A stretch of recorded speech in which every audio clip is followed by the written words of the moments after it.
فاتحہ۔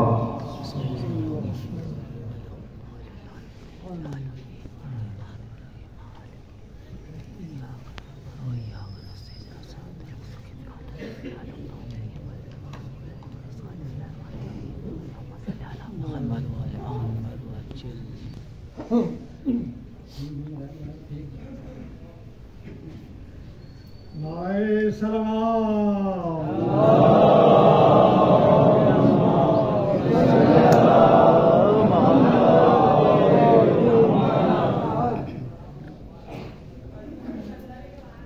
اعوذ باللہ السمیع العلیم من الشیطان اللعین الرجیم۔ بسم اللہ الرحمن الرحیم۔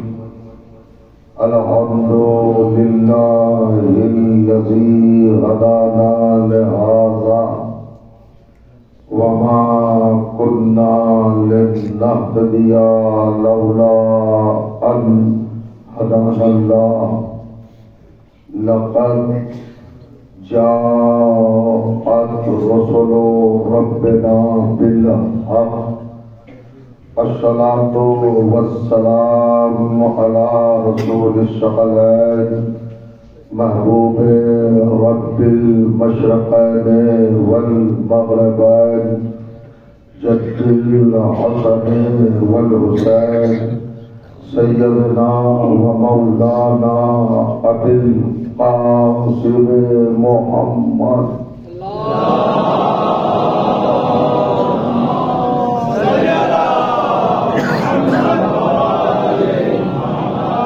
وأهل بيته الطيبين الطاهرين المعصومين المظلومين واللعنة الدائمة على أعدائهم أجمعين من ليلنا هذا إلى يوم الدين۔ أما بعد فقد قال سبحانه وتعالى بسم الله الرحمن الرحيم۔ إن الله اصطفى آدم ونوحا وآل إبراهيم وآل عمران على العالمين ذرية بعضها من بعض واللہ سمیع علیم۔ صلوات۔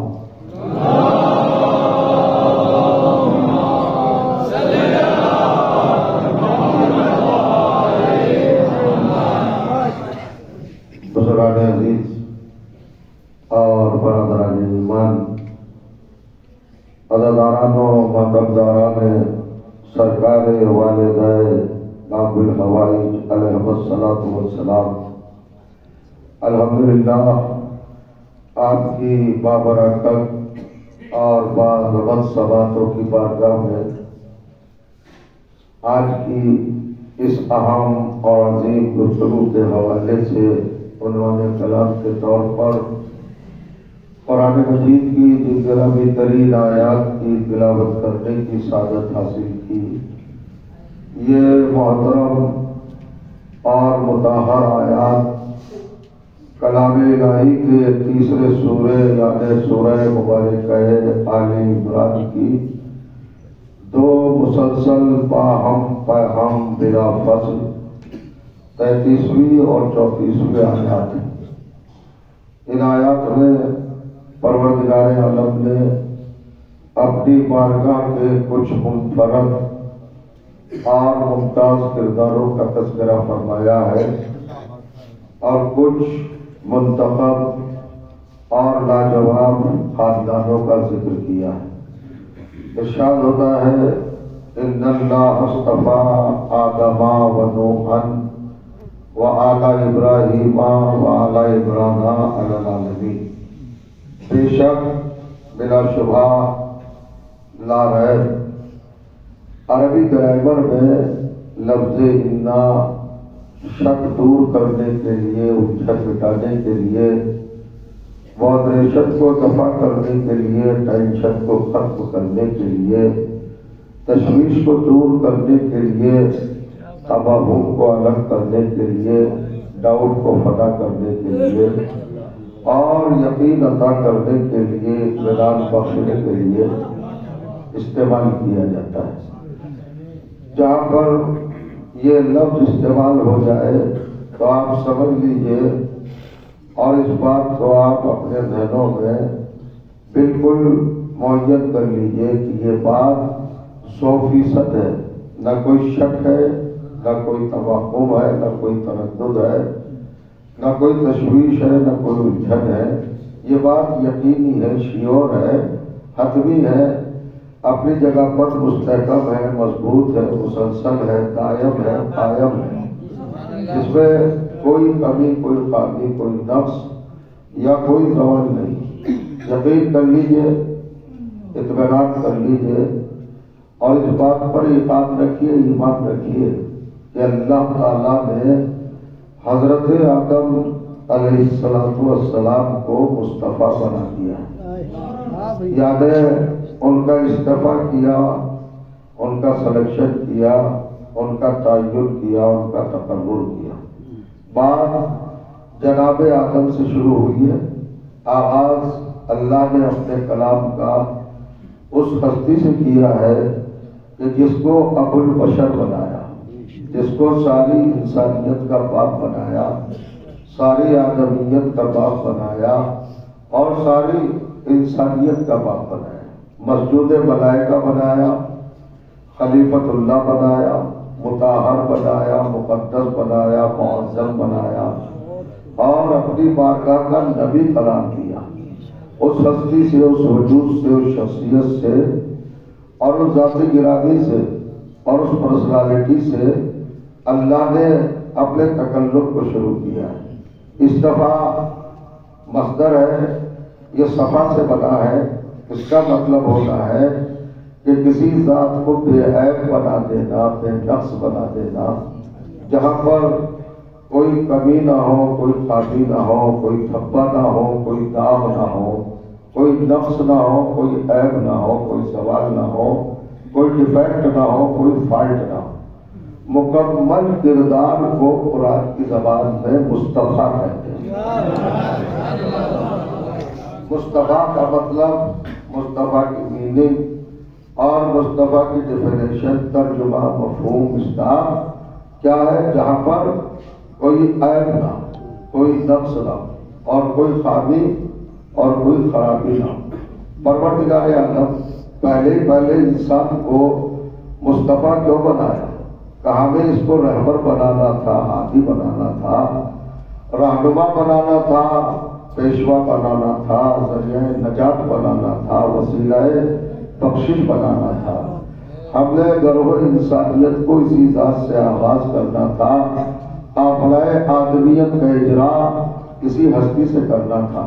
اور فرما رہے ہیں یہ آپ سب کے ذہنوں میں ہوگا، حافظوں میں ہوگا، میموریز میں ہوگا، آپ کے پیش نظر ہوگا، آپ کے علم میں، آپ کی معلومات میں، آپ کی نالج میں، آپ کی خبر و اطلاع میں یہ بات اچھی طرح ہوگا کہ جناب آدم خلیفہ ہے، پہلے خلیفہ، خلیفۃ اللہ، اللہ کے نائب، وہ ابو البشر بھی ہے، یعنی پوری انسانیت کے باپ، نبیوں کے باپ، ولیوں کے باپ، رسولوں کے باپ، خلیفاؤں کے باپ، پیغمبروں کے باپ، اماموں کے باپ، ہادیوں کے باپ، رہبروں کے باپ، رہنماؤں کے باپ، سب کے باپ حضرت آدم ہے۔ روئے زمین پر کوئی انسان ایسا نہیں ہے جو اپنا باپ آدم کو نہ مانتا، سب کے باپ آدم ہے۔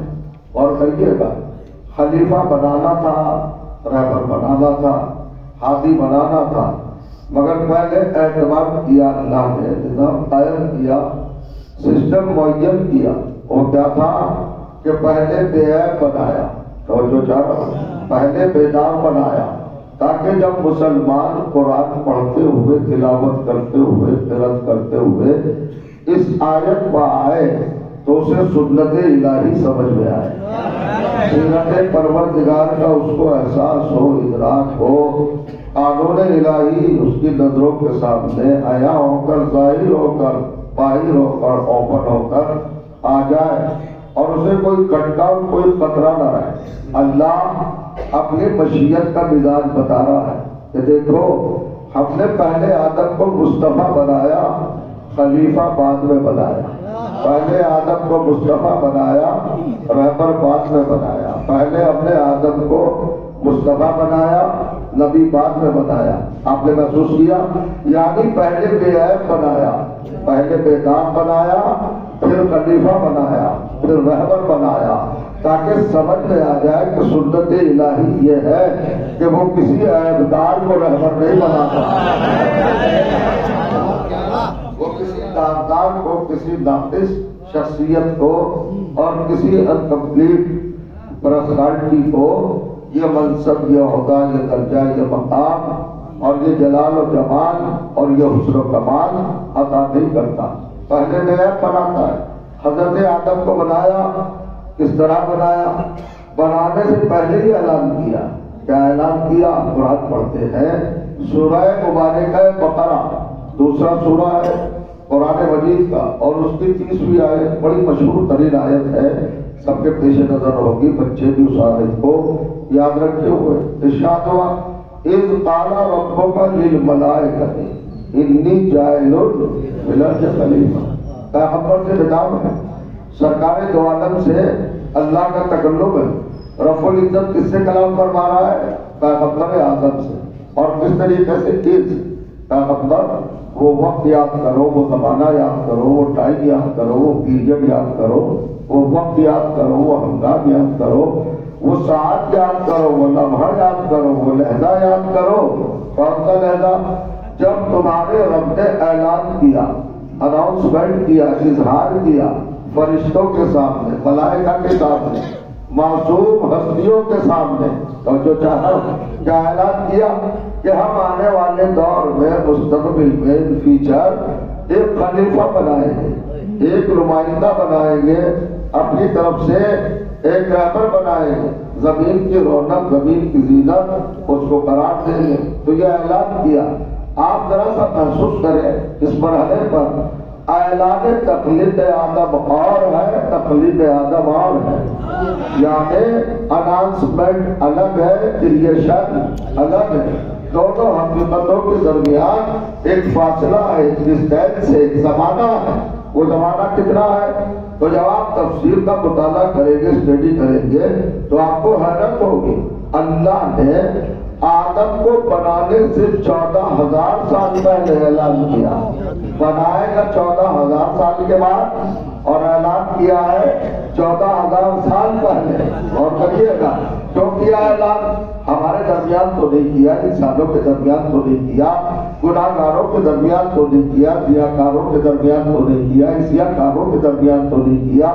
جو مکمل اطاعت ہی اطاعت ہے، جو فرما برداری ہی فرما برداری ہے، جو سرے ہو بھی اللہ کی بغاوت اور اس سے سرکشی نہیں کرتے ہیں، مکمل اللہ کی اطاعت میں رہتے ہیں، معصوم ہے، مطہر ہے، فرشتے بے گناہ ہیں، بے نفس ہیں، ان کے سامنے 14,000 سال پہلے اعلان کیا، اور بنائے گا 14,000 سال کے بعد۔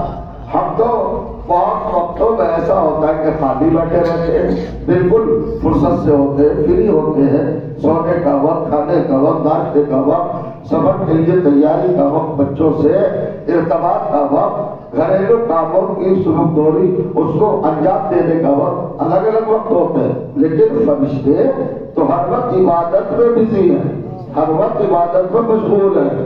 اگر آپ نہج البلاغہ پڑھیں تو پتہ چلے گا کہ فرشتوں میں کچھ ایسے ہیں جو روز اول سے سجدے میں ہے تو قیامت تک سجدے میں رہیں گے، انہیں رکوع کرنے کی فرصت نہیں، اور جو رکوع میں ہے وہ قیامت تک رکوع میں رہیں گے، انہیں سجدہ کرنے کی فرصت نہیں۔ جو قیام میں ہے وہ قیام میں ہے، جو تسبیح میں ہے وہ تسبیح میں ہے، جو تحلیل میں ہے وہ تحلیل میں ہے، جو تقدیس میں ہے وہ تقدیس میں ہے، جو تکبیر میں ہے وہ تکبیر میں ہے، جو ذکر الہی میں ہے وہ مسلسل کنٹینیوس ذکر الہی میں ہے۔ یعنی ایک عبادت سے دوسری عبادت بجا لانے کا ان کو موقع ہی نہیں ملتا، پہلی عبادت سے فارغ ہو تو دوسری عبادت میں داخل ہو۔ تو ہر فرشتہ عبادت میں ہے، ایسے عبادت میں مشغول فرشتوں سے اللہ نے کہا کہ میں خلیفہ بناؤں گا، اور بناؤں گا 14,000 سال کے بعد. تو پروردگار جب بنانا تھا تبھی کہہ دیتا بنا رہا ہوں خلیفہ کرو اس کو سجدہ. یہ 14,000 سال کا ڈیلے کیوں کیا, یہ وقت کیوں رکھا؟ تو اللہ بتانا چاہتا ہے اپنی سیرت کہ ہم فرشتوں کے معصوم دماغوں میں شدت انتظار پیدا کرنا چاہتے ہیں. اللہ جانے میں کہا نہیں جاتا, ہم صورت انتظار پیدا کرنے چاہتے ہیں, کیفیت انتظار پیدا کرنا چاہتے ہیں, تاکہ جو فرشتہ 14,000 برس سجدے میں رہے وہ سوچتا رہے کہ آنے والا آئے گا, جو رکوع میں ہے وہ سوچتا رہے کہ آنے والا آئے گا, جو قیام میں ہے وہ سوچتا رہے کہ آنے والا آئے گا. کیا خیال مسلمانان عالم کا ہم پر رات دن اعتراض کرتے ہیں کہ یہ آنے والے کا انتظار کر رہے ہیں, ان کا ماروا آئے گا انتظار کر رہے ہیں. تو یہ انتظار ہمارا ایجاد کرتا کوئی پروگرام نہیں ہے, یہ سنت الہی ہے. جب اللہ تعالیٰ پہلے رحمت کے لیے معصوم فرشتوں سے انتظار کروا سکتا ہے تو آخری رہبر کا اگر ہم کو 1400 سال انتظار کرا دے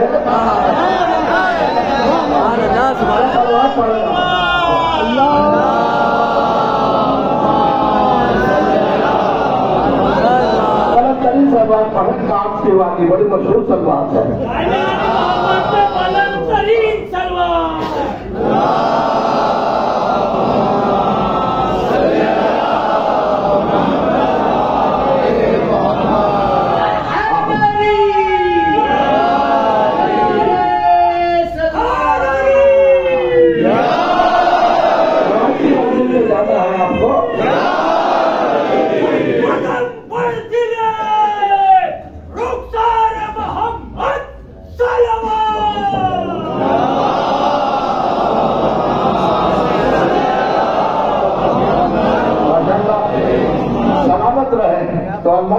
اس کام رکھو گا وہ وقت یاد کرے اور اپنی امت کو یاد دلائے.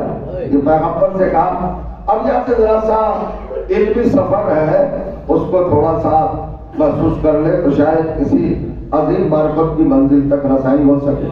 جناب آدم کے پیدا ہونے سے 14,000 سال پہلے اعلان کیا اللہ نے اور فرمایا پھر آدم کو پیدا کیا.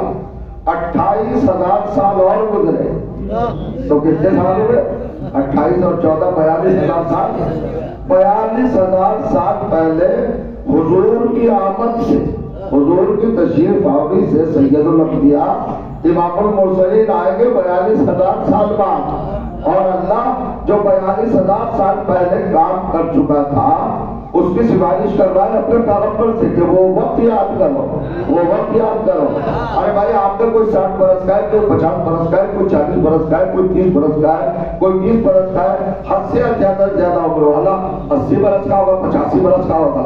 اگر میں 85 برس والے سے گزارش کروں کہ وہ 90 سال پہلے کیا ہوا تھا آپ بتائیے تو آپ کہنے میں تو تھا ہی نہیں. 80 برس پہلے کیا ہوا تھا ذرا یاد دلائیے. اگر میں آج کے نوجوان سے کہوں کہ اپنے معاشرے کو, اپنی سوسائٹی کو, اپنے ماحول کو, اپنی قوم کو, اپنی ملت کو, اپنی جماعت کو, اپنے برادران اسلامی کو ذرا 47 والا واقعہ تو میں دلا, میں مولانا ہم تو 30 برس کے ہیں, 75 برس